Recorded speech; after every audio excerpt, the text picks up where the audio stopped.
first camera was a GoPro 4 Hero Black, and I got it simply because I wanted to document my solo backpacking trip in Southeast Asia to be able to share the memories with my family and friends back home. At the time, I didn't know what I was doing or what makes a great photo, but one thing was for sure, I sincerely enjoyed it. To make a long story short, I didn't know that making that decision at that time to get a GoPro would completely change my life.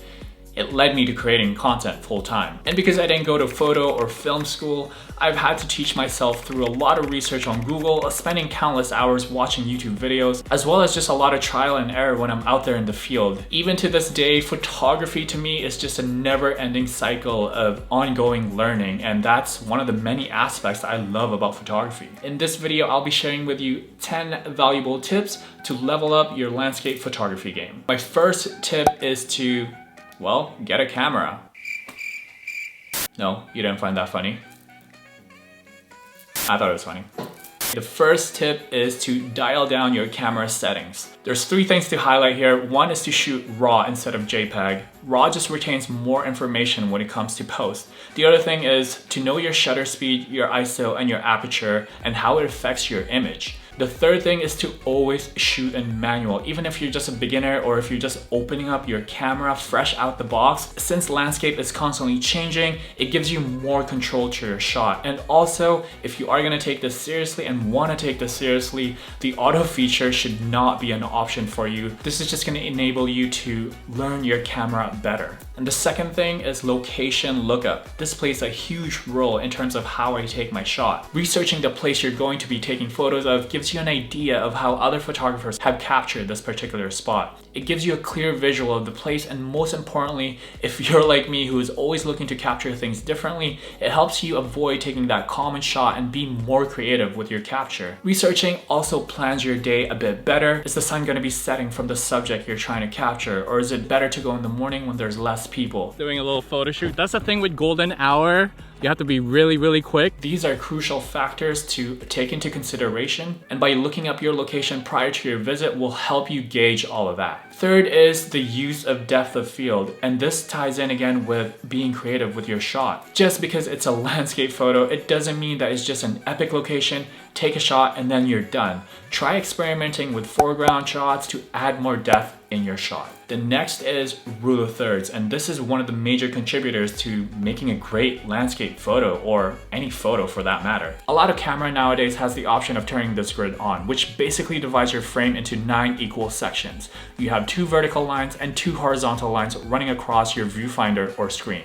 The idea is to place your subject where the lines intersect or along the lines so that your photo becomes more balanced, enabling the viewer to interact with the image more naturally. Studies have shown that people's eyes tend to be drawn naturally to the intersecting points more than the center when viewing an image. That being said, these rules, as with any other rules, can be bent or broken. There are many times I've broken this rule where I've captured an image where the subject is right dead on the center, and I don't think the image is that bad, or at least I don't think so. By knowing the concept of rule of thirds, it gives you a better understanding of how the human eye works, and it gives you an advantage on how to compose your shot. And the 5th tip is long exposure. You're probably gonna need a tripod and ND filters for this. If for some reason you go to a spot and there's not really much to work with, but you'd still like to make your shot look different, try long exposure. This is a sure way to set your image apart and stand out from the rest. The next tip is lighting. Being that we're taking landscape photos, we surrender to what Mother Nature gives us. Unlike portrait photography where you can pose and direct your model, you cannot do this with the landscape photos. Also, if you didn't know, photography actually means drawing light, and next to the rule of thirds,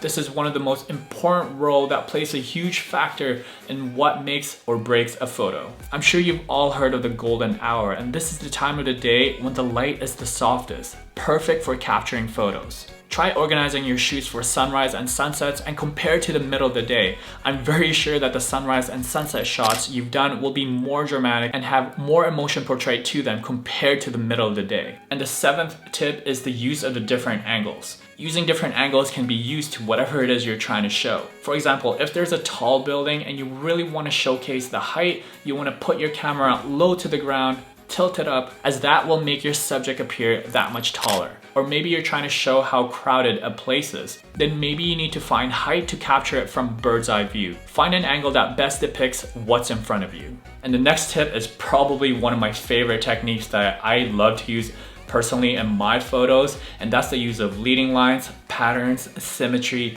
and reflection. These are powerful techniques to add to your photography that also adds more story behind your capture.